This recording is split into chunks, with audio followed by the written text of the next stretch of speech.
Pane, co tady děláte? Dobrý večer.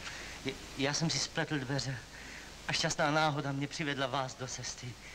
Musíte mě vyslyšet, milostivá paní.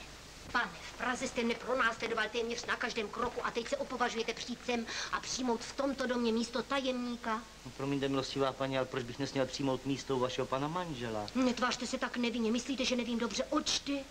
Ví tedy, oč jde, pak mohu zcela otevřít své srdce a povědět vám to, co jsem vám chtěl vyjevit už v Praze.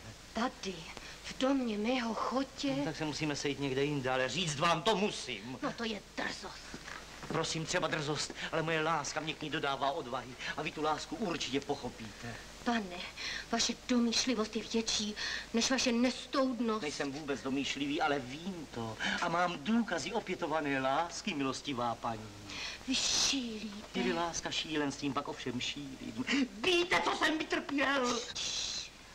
Počas našeho odloučení? Okamžitě odejděte, nebo řeknu vše svému muži. To také musíte, ale prosím vás až později. Vy jste se zbláznil. Nezbláznil, všecko v klidu rozvážíte a přesvědčíte se, že nikoli ze sobeckých důvodů jsem se zamiloval, a že chci milovanou bytost učinit šťastnou. Prosím, pak se na mě budete dívat docela jinak. Milostivá paní, můj život máte na dlani.